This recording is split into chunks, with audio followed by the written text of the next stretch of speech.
and welcome back to episode 14 of the Hoops Crush podcast. As always, today I'm joined with Eric Brandt. We just had a big trade happen yesterday. We have 4 Blazers games to talk about. We got some trade rumors as well surrounding our squad. We got Jeremy Grant being talked about. We got Brogdon being talked about.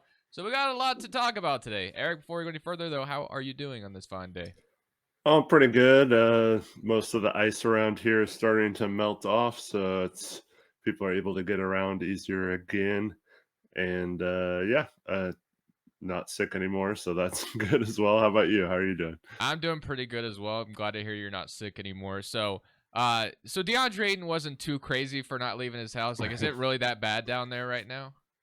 Certain areas were pretty tough, and it was just like a sheet of ice. So even if you had some sort of traction, like tight snow chains or whatever, it still probably wasn't good enough to get up and down some hills.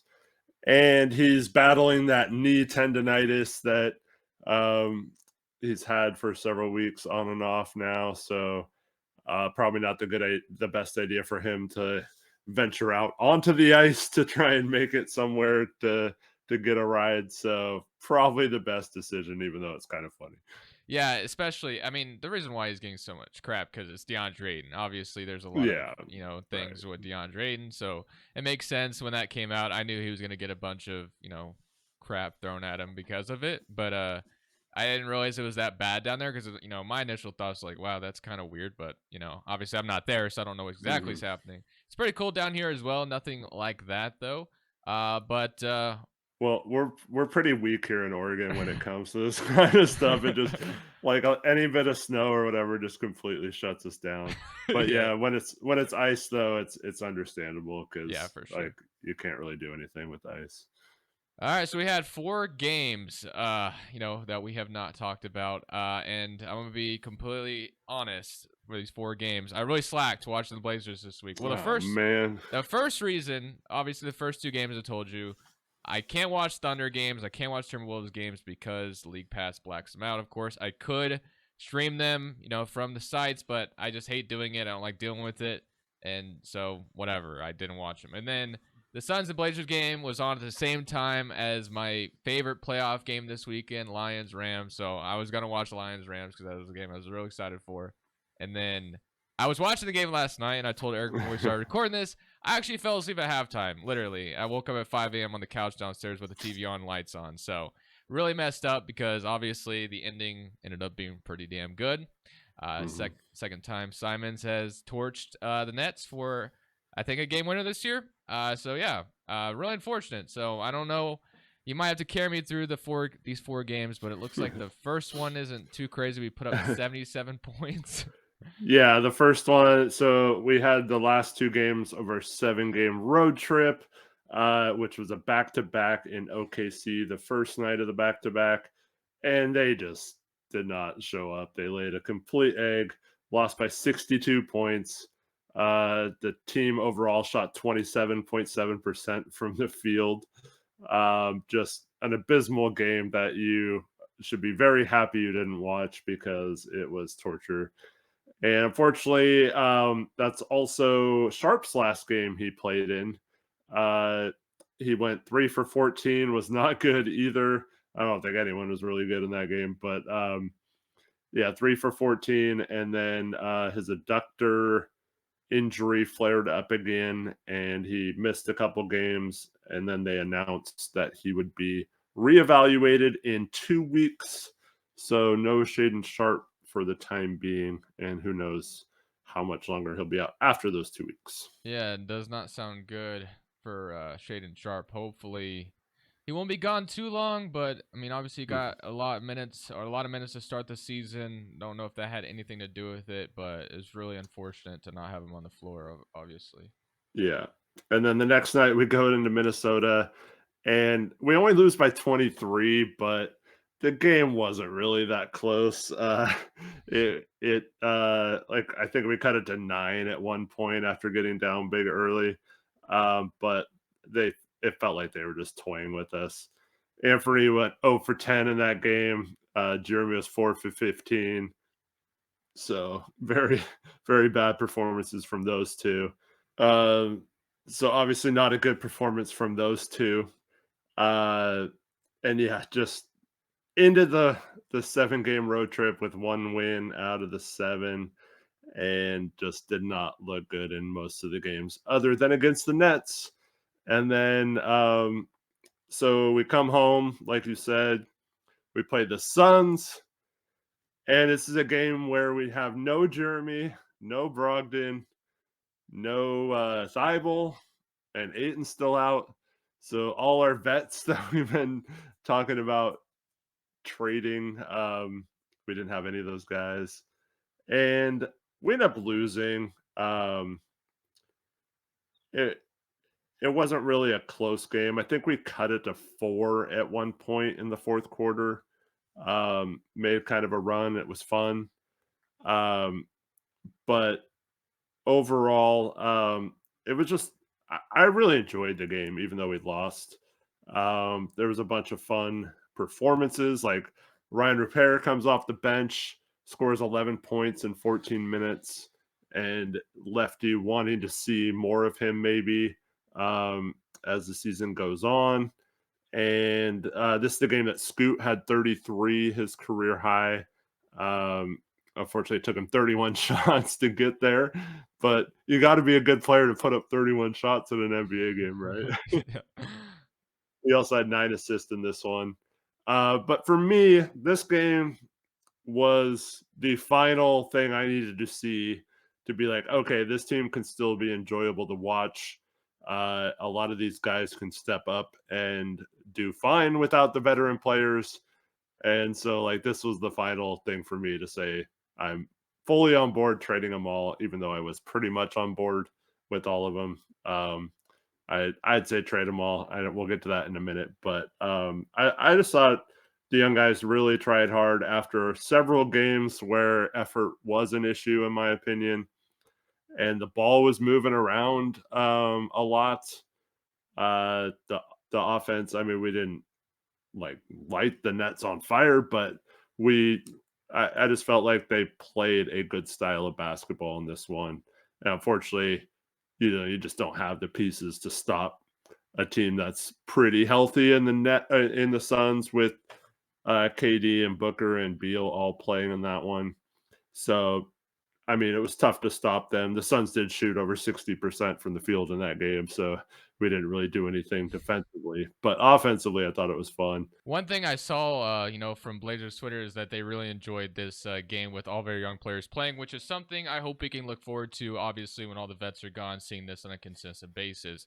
As I mentioned, I didn't get to watch this game. Was with some buddies watching the playoffs, but I saw nothing but good things. Even though we lost, I saw a lot of people saying they had fun watching this game. So I did miss out, and I was a little upset about it. But hopefully I get to see it more after, of course, the deadline is come and gone. Yeah. So Or at least more, even if there's we don't trade everyone, like play them a little less and play yeah, some of these guys a absolutely, little more. Yeah. definitely.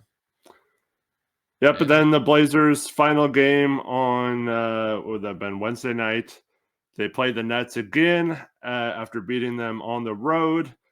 They beat them again at home, so they sweep the season series with a team. Didn't think that was going to happen this year. Maybe the Pistons, right? Um, but yeah, we already lost to the Wizards and the Spurs, so we can't sweep them. But yeah, Grant had 30 points. Anthony Simons with a beautiful game-winning floater over McHale.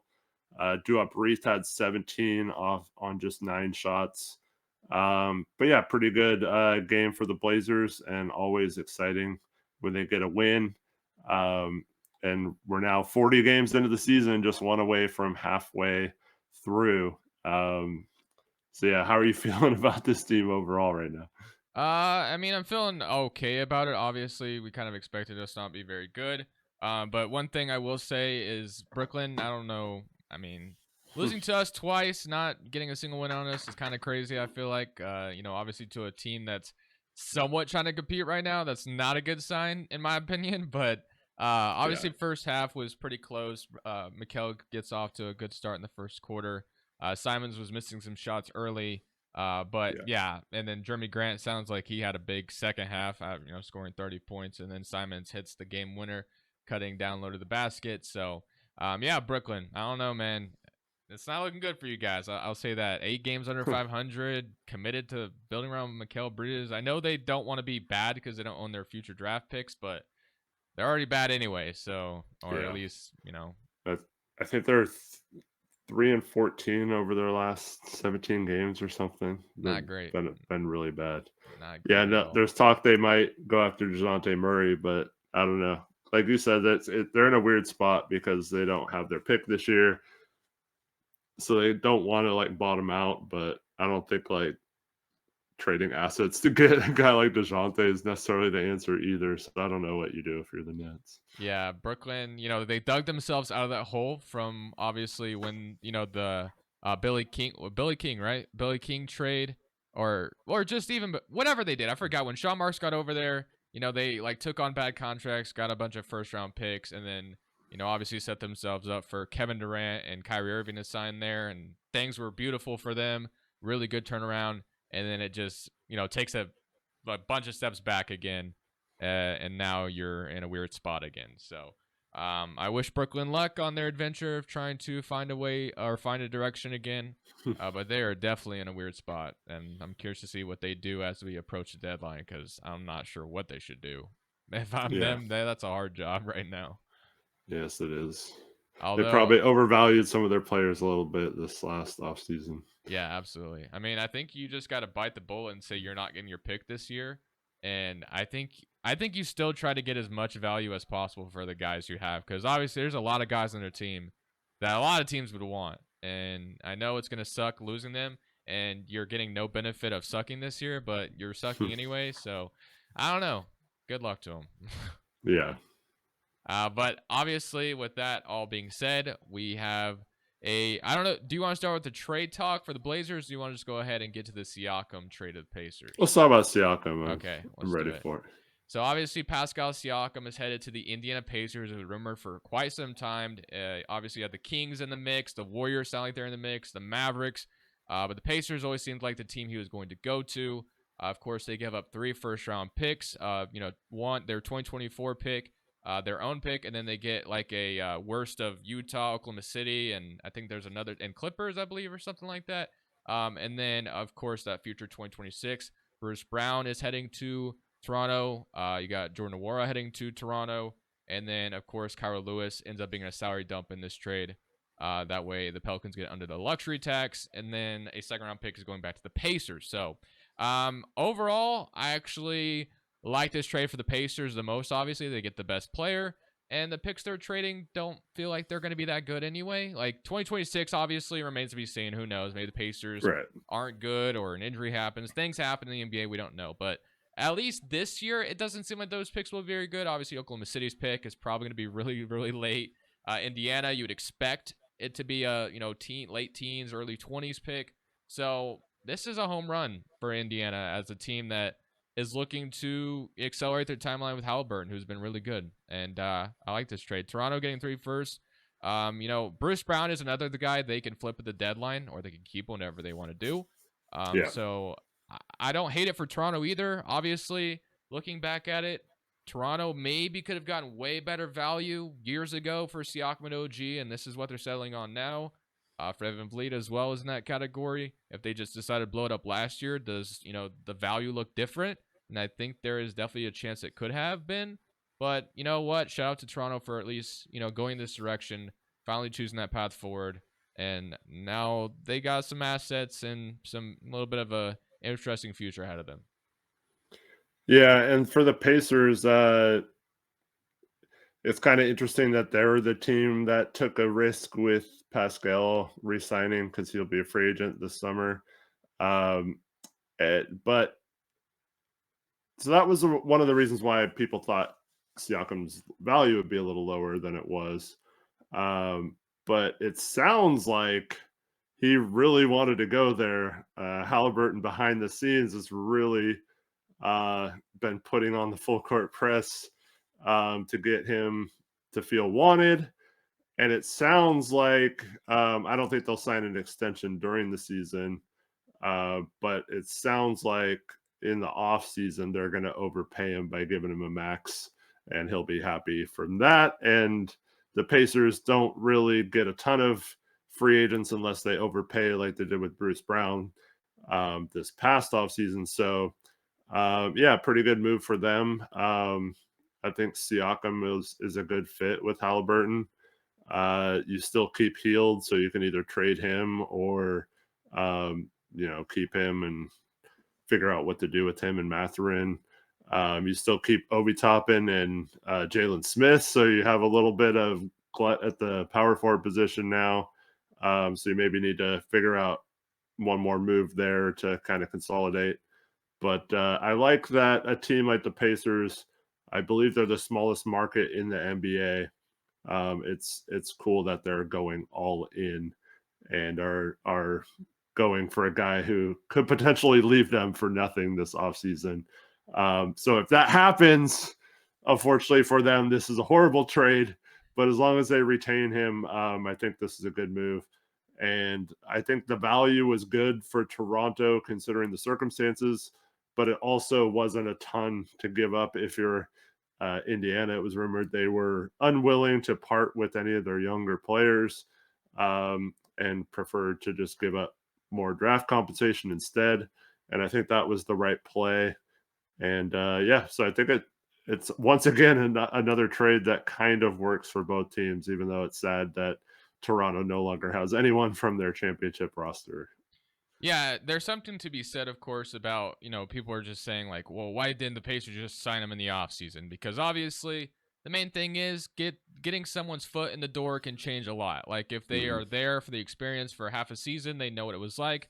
Maybe they, liked what they seen or, felt good about being there. So obviously, you take that chance. And again, everything that was said after the trade, that Siakam, I also saw something about that Miles Turner was like his second, or was it like the second player on his wish list to play that he wanted to play with, apparently.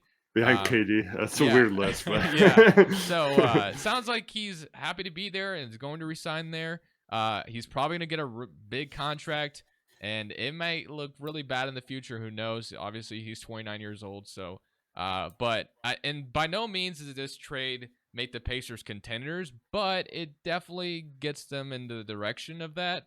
And the main thing is, of course, they kept Mathurin, Jarris Walker out of the trade. They kept pretty much every core piece out of the trade, which is obviously something that needs the a round of applause, because that's I thought for sure that Ujiri was not going to do any business unless Mathurin or Walker in the trade, especially Right. Mathurin. Mathurin would have been a perfect fit for Toronto. Like, he would have been great for them. But the fact that they kept him, I do wonder what Jarris Walker's future looks like in Indiana now, because I'm not really sure. Oh yeah, I didn't even mention him at power forward either. Yeah, like, I don't know where his opportunity would be in this team right now. I'm not sure. But that's a asset maybe later on for another trade if they decide to make another move.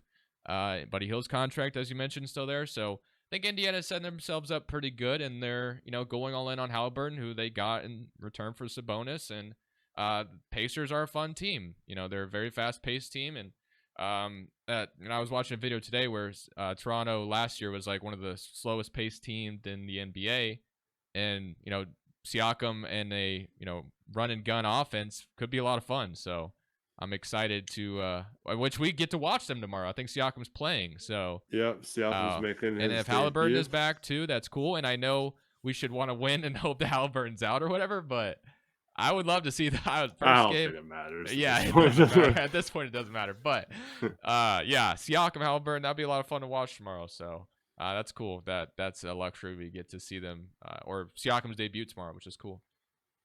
Yeah, it's weird though, because there was also another small trade between Detroit and Washington, where Marvin Bagley goes to Washington, and was it Muscala and Gallinari. who's the other player? Gallinari. That's right. Go to the Pistons just because they were just trying to get off of Bagley's money long term, which they just signed that contract not this past offseason, but a year ago. So it's always funny when GM's salary dump deals that they made. But other than that like a couple small ones, it's pretty much been Toronto controlling the trade markets right now. And that's just crazy because for so long they were the team that like was frustrating other GMs and no one wanted to deal with Ujiri anymore because he was so ridiculous on his asking prices. And then he trades them both OG and Siakam for fairly reasonable amounts. It's kind of ironic, I think, that the Raptors of all teams have controlled what's happened so far in the NBA.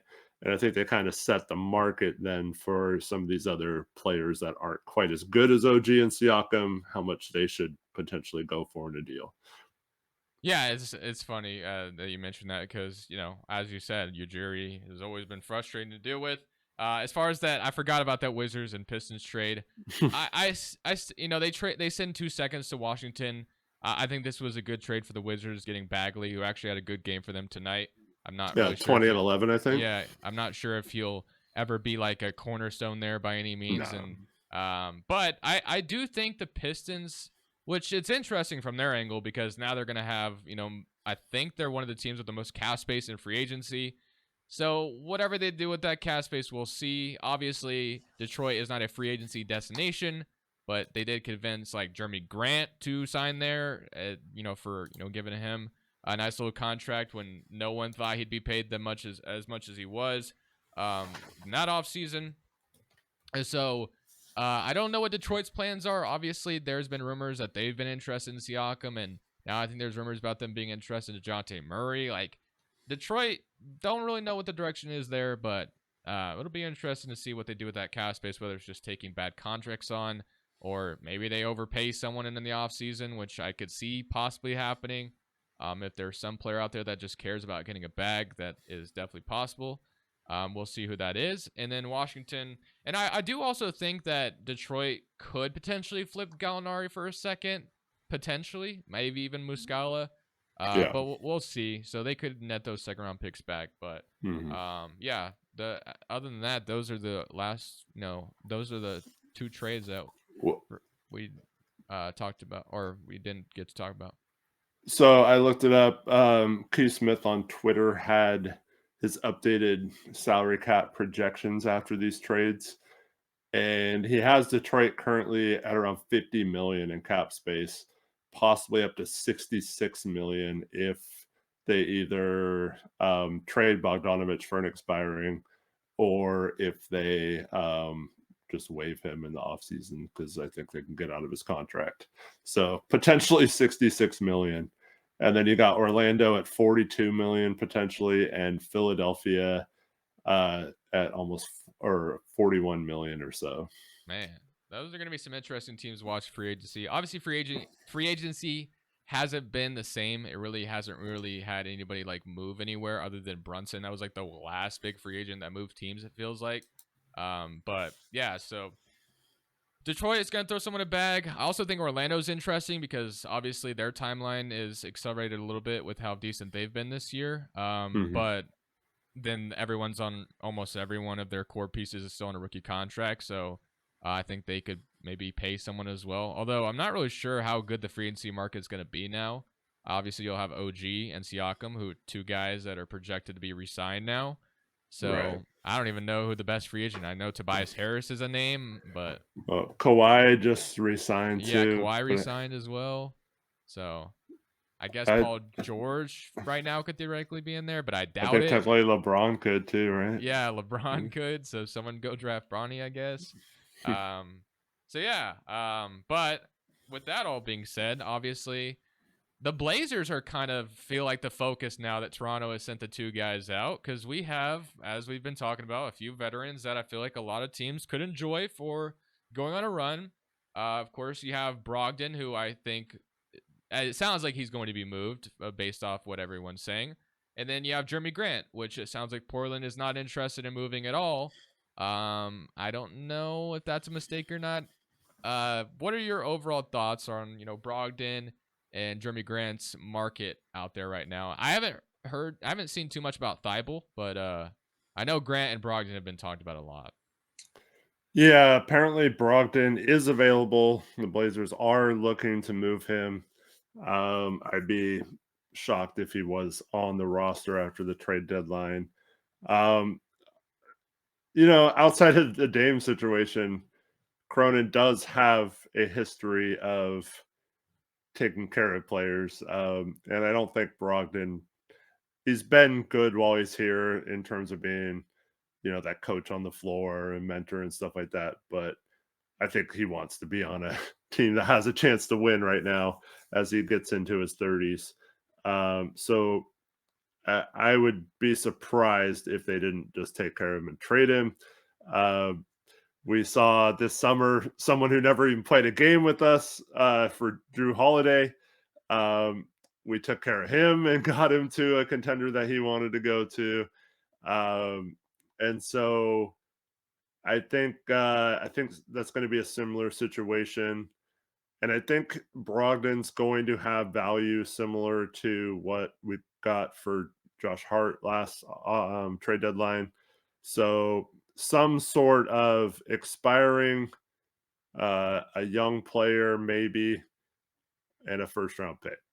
Maybe just an expiring and a first round pick, but some sort of value along those lines. And I know everyone right now is talking about the Knicks, of course, because the Knicks, we Yeah. made a trade with them last year, so it only makes sense that we can make another trade with them. Obviously, what we got in return for Josh Hart was Cameron Reddish, Ryan Arcidiacono, I believe. Or was he in that? Yeah, he was in that trade. Yeah. And then Svi Mikhailuk was also in that trade.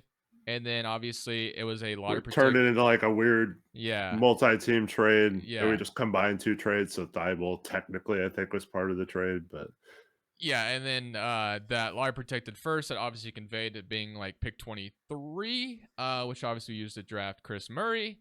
So you could see a similar situation to that again, because obviously the Knicks have another expiring contract, that being Evan Fournier, and Quentin Grimes just sounds like someone they want to move. So people are dreaming about the idea of the Knicks giving us Quentin Grimes with Fournier, and maybe that Mavericks pick people have been talking about, or whatever it may be. yeah. I don't feel like the Knicks would do that. I don't know why. Something tells me they're not gonna move Grimes and a first for Brogdon. I think that's a little rich. But if they do, I'm all on board. That sounds awesome, because I just feel like Grimes is someone they need to make that next move. Because I just don't know if, I know Brogdon could be in theory that next move, but I feel like Grimes is a player that I think a lot of teams would want. And in return, if they were trading a star away, which is what the Knicks' angle should be.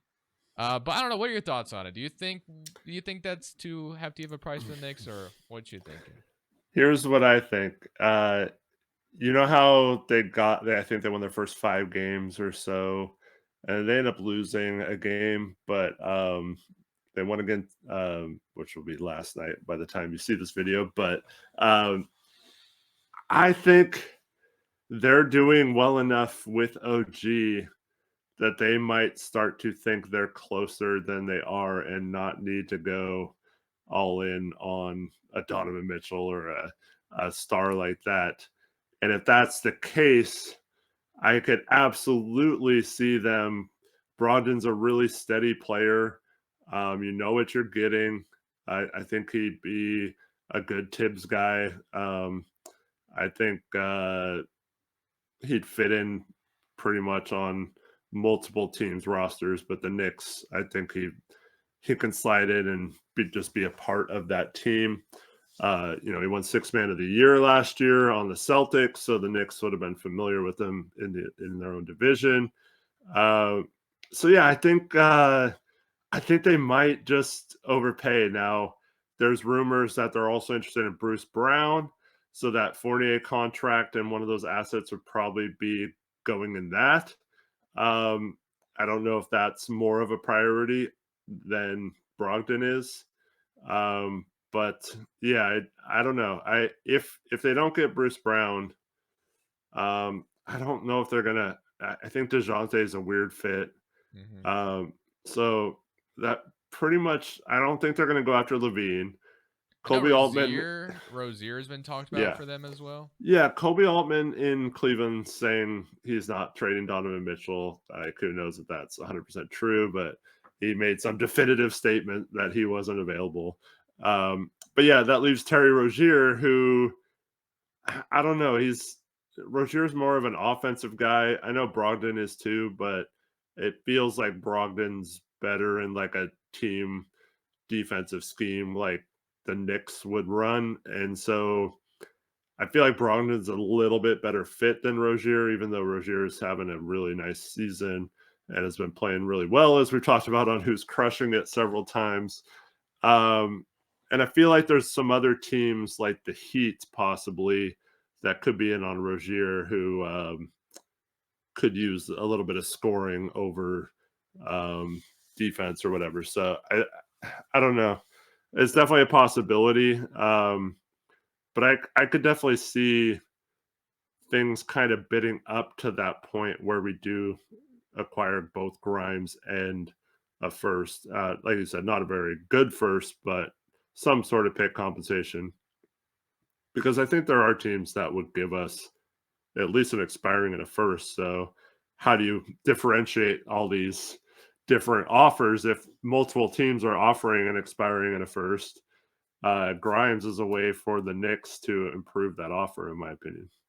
So do you think Grimes would be a great long-term fit here, or do you think that's a guy we're looking to move later on, or what do you think about Grimes if we hypothetically did get him?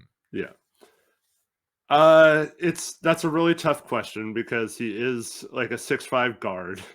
Um, he would instantly be our best point of attack defender. I think he's better than Thibault on ball. Now, he's not as good in the passing lanes as Thibault or like gambling for steals. But he's a really solid, really good defending guard, and he competes on that end. So I really like his fit next to Anthony. I know that doesn't make sense with Scoot and Sharp or where that leaves all four of them, but I think between Grimes and Sharp, I think one of them can play the three a little bit, so you can kind of make it work.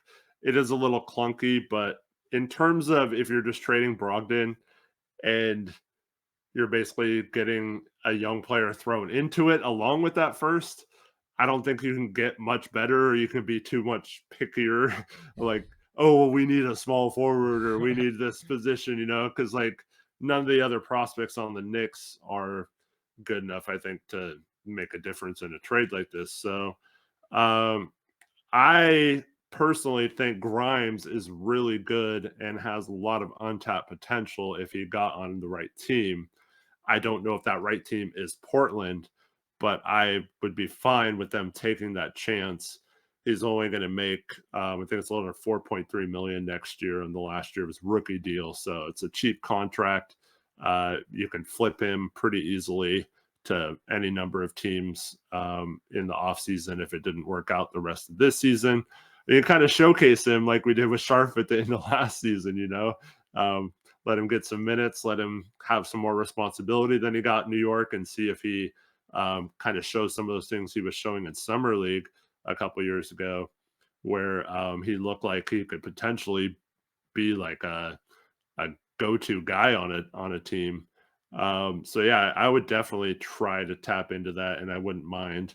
I don't know if it would be a long-term fit. I think you still would have to get rid of him or one of your other guards at some point, and it would probably be him since he's not the established one here, where fans all love him already. But yeah, I would absolutely take a chance on a guy like that who has shown some promise, but for whatever reason just hasn't worked out in New York for him. Yeah, one other thing as well. Obviously, the big star trade might not be there for the Knicks at the deadline because I can't even think of any other stars that are available at this point, other than obviously the rumored Donovan Mitchell and Dejounte Murray. But as you Zach mentioned, Levine. yeah, Levine as well if they wanted to go for him. So there is some interesting reports about Tom Thibodeau and Quentin Grimes not getting along. So there might Mhm. be some pressure to move Grimes at the deadline potentially. So that could also help out Portland's case if he was involved.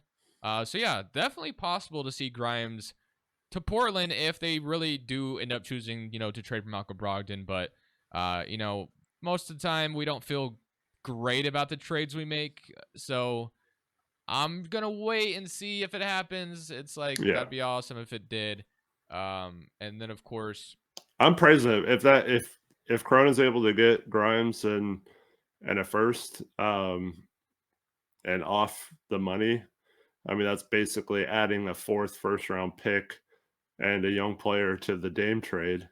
We already have 3 in Tamani, and then we'd still have Robert Williams as part of that deal as well. So I think that's It'd be I think beautiful. that's pretty good. Yeah. Yeah. I mean, I didn't want to trade Dame obviously, but Yeah. like it's starting to show the value. So I definitely would. I mean, I'm not doing like handstands or whatever to celebrate, but like I would definitely say that's a good trade for the Blazers and a really good move by Cronin. But yeah, like you said, we gotta wait to see what he pulls off first before we applaud him for that.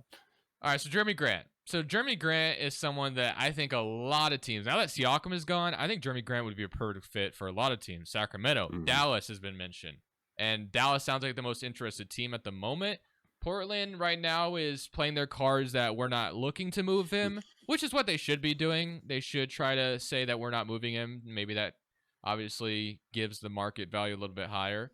But, Tori made a video about, we should absolutely move Grant. And I couldn't agree more. I honestly think, obviously there's the potential we keep him, and it wouldn't like be the worst thing in the world to just keep him.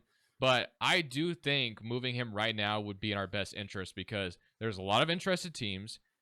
Teams are looking to contend. And Grant right now, to me, as far as forwards are concerned, is probably the best one available. We don't really know what Kuzma's status is, who is another one I'm thinking of. Siakam has been moved.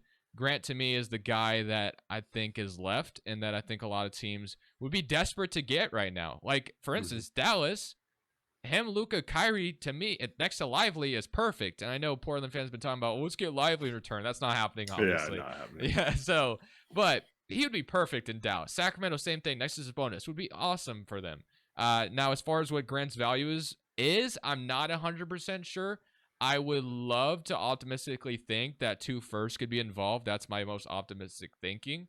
I'm not saying we're getting Keegan Murray or something like that from Sacramento or Right. again, Derek Lively, we're not getting that either. But whether it's a bunch of, Kleba salary to Hardaway salary or whatever it is from Dallas and then Sacramento's got like Herder salary, which Sacramento doesn't have like a lot of, and then they don't have Rashawn Holmes anymore. That's in Dallas. So yeah, Dallas to me is a team we should be looking to move because they do have some shorter contracts that we could take on. Hardaway is only like 2 years left if he was involved, although they should try their best to keep him.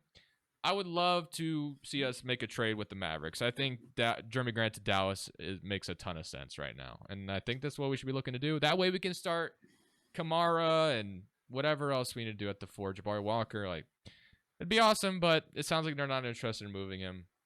What are your thoughts on Jeremy Grant right now? Yeah, I'm hoping that's just a smokescreen, but yeah, everything that's being reported. I've tried to do some digging as well, and yeah, I get the same response every time. They're not interested in moving him, and they'll take calls, but they're basically saying like Dallas called them, I guess, and um, offered them a bunch of stuff outside of Lively, like you mentioned, and Portland said that wasn't enough, and so uh, the same thing they said about Toronto and Siakam when Dallas tried to get Siakam. So yeah, I don't know, man.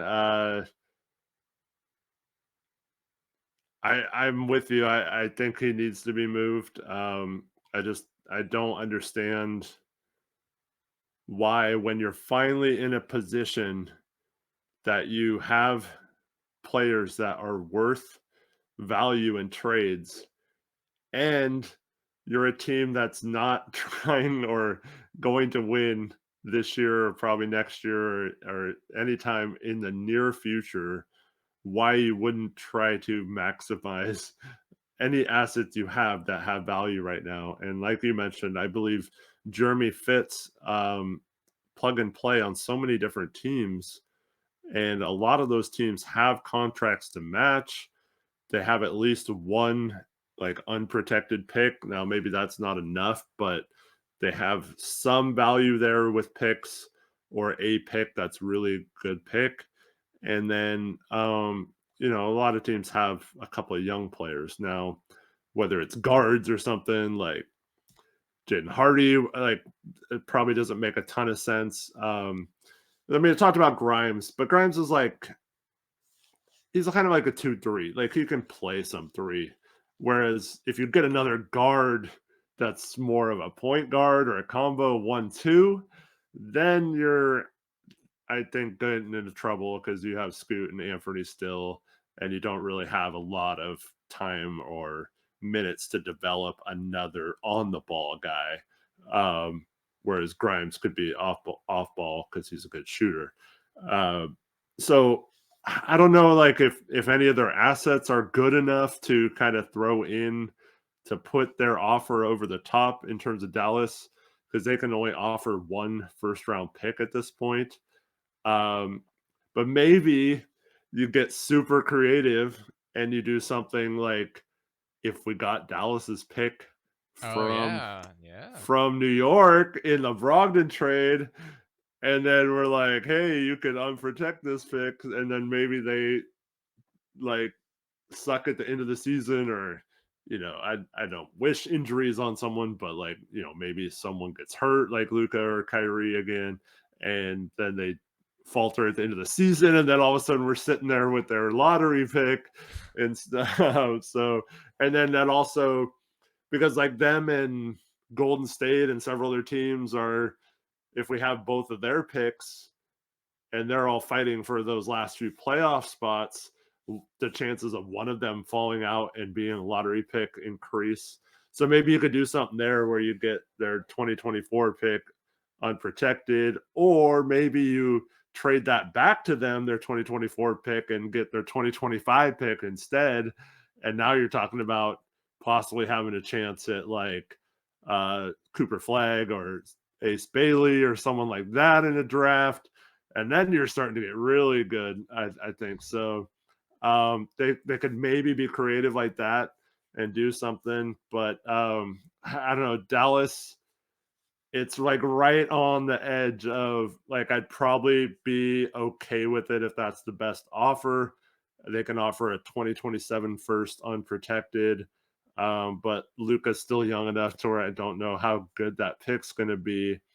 So yeah, it's kind of in that range where they don't have the best package to give for Jeremy, but it's also I think worth considering if that's like the best offer. But I do think there's other teams that could possibly give us more in a trade as well. And again, I can't express enough how I feel like the market right now for Grant is high. Like Yeah. just based off where things are shaping up right now, he Mm. might be the best forward available, as I mentioned. So it just seems like the right time. And I didn't know if it would be or not, but with just the way the market's shaping, it makes so much sense to move him right now. It really does. It truly Yeah. does. And I hope we look into it. I hope Cronin at least looks into it and considers it and moves him because I don't think I feel like keeping him long term is doing more harm than good. Obviously you Yeah. get the veteran leadership, but I think giving minutes to one of the other younger guys would be a lot better than just seeing Grant play here. And I know Grant's one of those guys. There was like a article that came out that he says, "I'm cool here." We know you are. We know how you're getting paid, and you were in Detroit, like cool. So like I'm not surprised Grant is not like looking to get out of here, and I don't expect him to want to be out of here. But he would he'd have a lot more fun on a better team. I feel like, although maybe he doesn't care. But I mean, there was a time where he was a free agent coming off a Western Conference Finals run with Denver, and signs to and Detroit. I was offered the exact same contract with Denver and still chose Detroit over that. So he's a different kind of guy, man. Yeah. Very chill. I don't think I don't think he's like I have to stay in Portland, but I also don't think he really cares if he's traded or not. So but yeah, I think it's important to note that almost every trade we've made especially in the Cronin era. It's always like, well, we had to trade him. We had no leverage. We had to get under the cap. We had to do this. And we're always like selling low on players, right? Like Norm's a negative contract. Rocco, we got like pennies on the dollar for what we gave up for him. CJ, we waited too long to trade him, so we didn't get much value. Um, like it seems like we're always doing that kind of move, And so this is the prime example of buy low, sell high. And we bought Jeremy at a very low cost because uh, Detroit was interested in getting the cap space. We had a way with the trade exception to absorb his contract. So it only cost us a first round pick, and then they used that pick and the cap space we gave them to flip it into getting Jalen Duren in the draft. So it was a good move for Detroit as well. But like you bought low on him. Like, let's sell our assets at the highest point right now. And I'm not saying every asset you have to trade.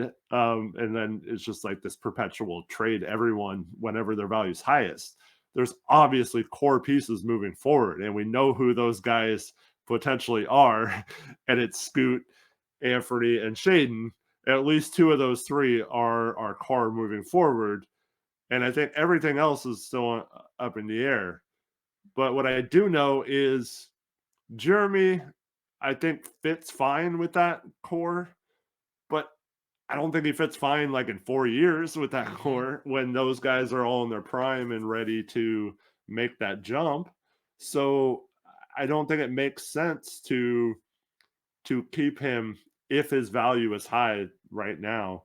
I think you just got to move him, and I'd rather have those assets moving forward to where we could make a big all-in move for the next star that becomes available in like 3 or 4 years because we have a ton of assets, rather than be stuck with Jeremy and then he's a negative contract in 3 years and then we get like a second round pick for him and it's too late to do anything and we haven't won anything with him. So like why did we keep him?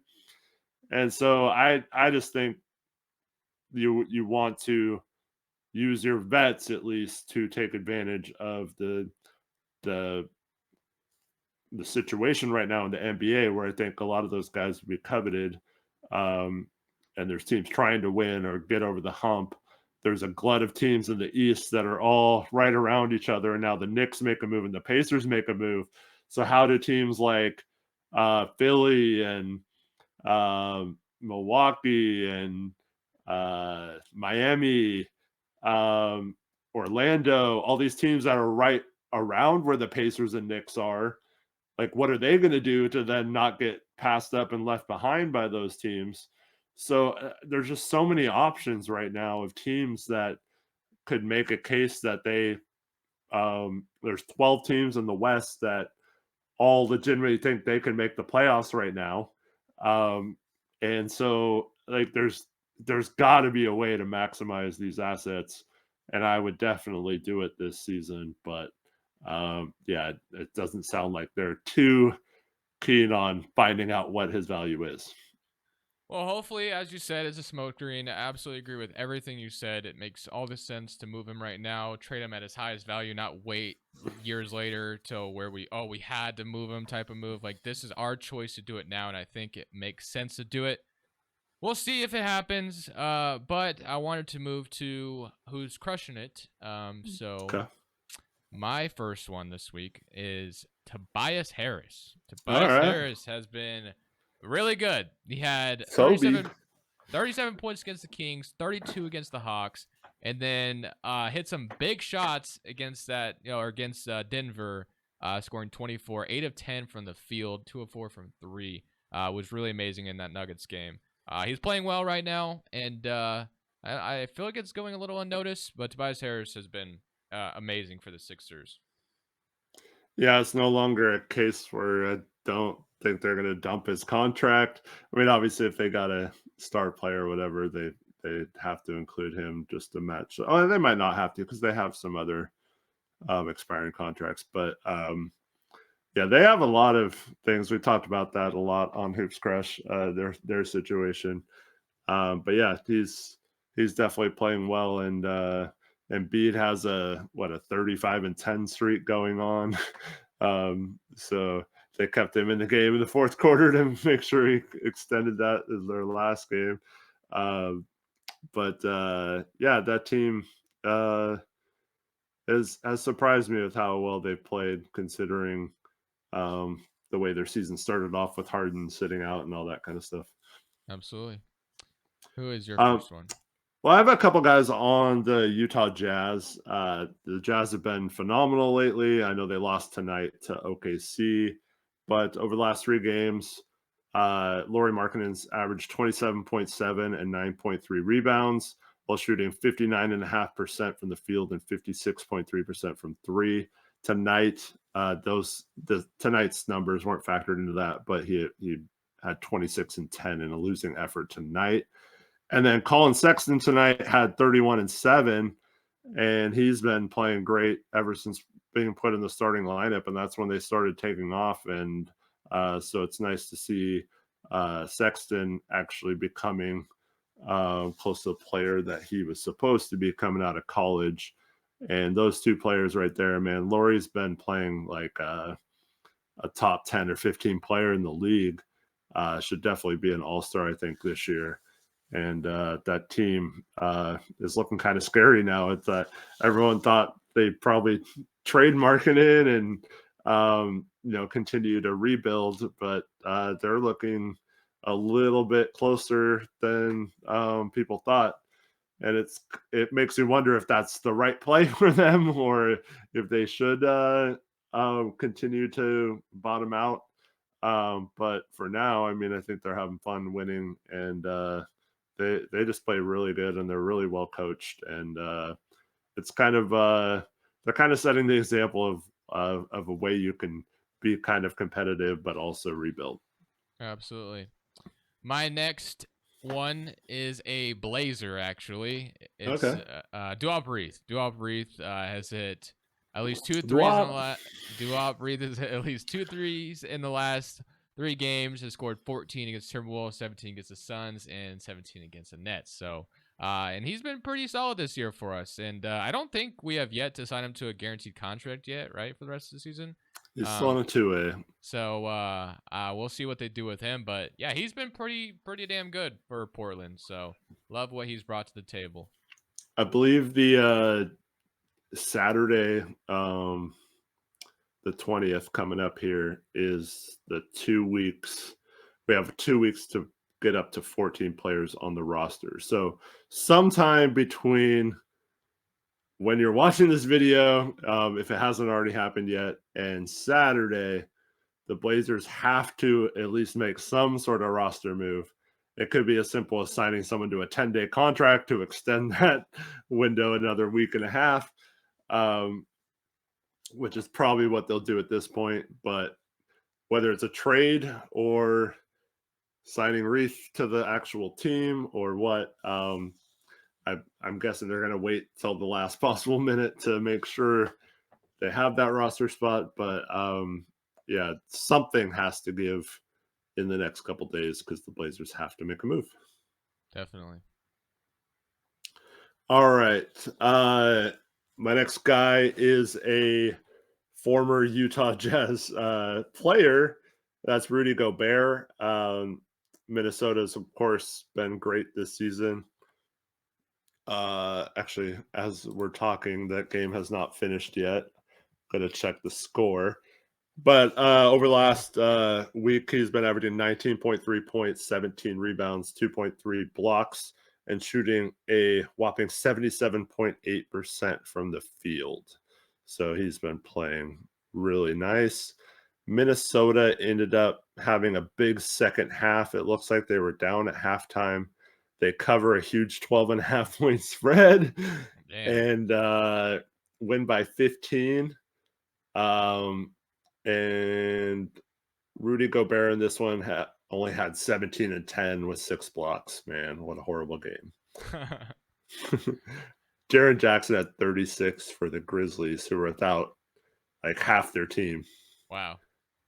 That's pretty wild. Which another one that I just thought of, Gigi Jackson had a great game the other night Yeah. against the He only had 1 Warriors. point tonight, but yeah.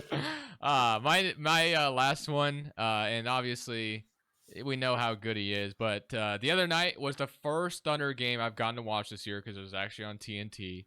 So I watched it. Paul George absolutely cooked in the fourth quarter. Was just absolutely amazing. Just got really on fire towards the end. Ends up scoring 38 against his former team. Obviously, the Shea Paul George trade will forever be talked about. Yeah. He had 37 against the Grizzlies as well, 29 against the Raptors. So Paul George, my last one, absolutely beautiful performance the other night against Oklahoma City, and so I had to talk about him on here. Yeah. My last one is Jaden Ivey. He's been playing a lot more, and they kind of are freeing him a little bit to be himself. And over the last 3, he's averaging 24.7 points, 6.7 assists, and 6 rebounds.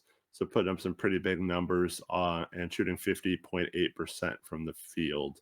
So he's starting to play like the prospect he was thought to be, and not like another prospect on that team, Killian Hayes. But yeah, I feel like they have to use Ivy more with Kid Cunningham out, so yeah, makes sense. But mm-hmm. Do we have a prospect watch to end this one off today? Yes. So this week, this guy is, dude, this is my draft crush. I have 2, which we'll get to on another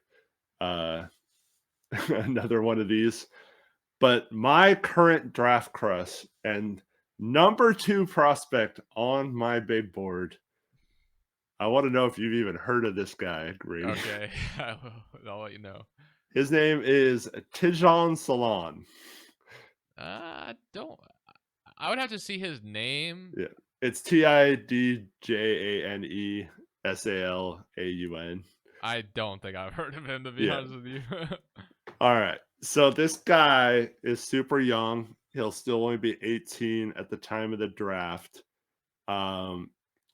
He's listed at 6'10". He's like 6'9", 6'10". 7 foot plus wingspan, just super athletic, rangy. He had a late growth spurt like a lot of players do. So he has kind of like really good motions and kind of moves like a guard, but he's like really big. Like I don't think he's like a big man, but he's more like a small forward, power forward type combo. And this guy can do it all, man. I don't know what I'm like missing when it comes to him, other than he's just super like raw and hasn't been playing basketball a long time. But he plays in one of the French leagues, and this guy can score at 3 different levels, man. He can drive to the hoop and finish. He's got a really decent mid-range game. Uses his size well to shoot over the top of defenders. Can pull up in pretty much any position. And his 3-point shot, I mean, percentages kind of vary. It's hard to tell. Like some of the leagues over there, the stats are like for only a few games or whatever. But his 3-point shot looks really good, in my opinion. I think he's going to be a good 3-point shooter in the NBA. And he also he projects as like a really top end defender in the NBA that can guard pretty much any position 1 through 5, because he's got the size and quickness to do so.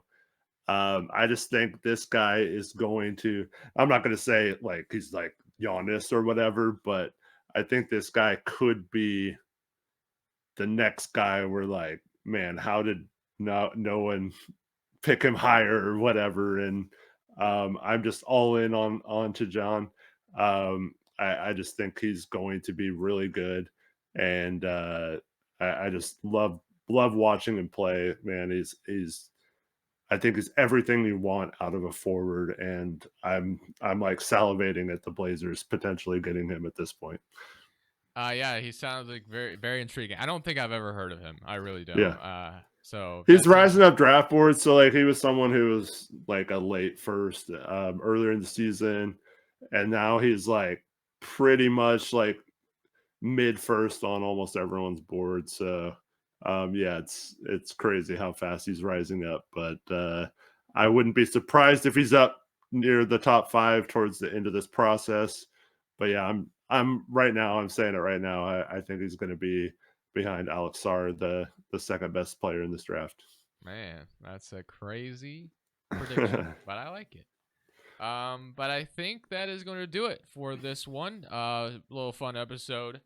We will be back next week. But thank you guys for watching as always. Make sure to drop a like, subscribe if you are new around here. Of course, there's a bunch of content always on this channel. We are also available on Spotify and Apple, so wherever you get your podcasts. But that's it for us. Thank you guys for watching. Peace out. Go Blazers.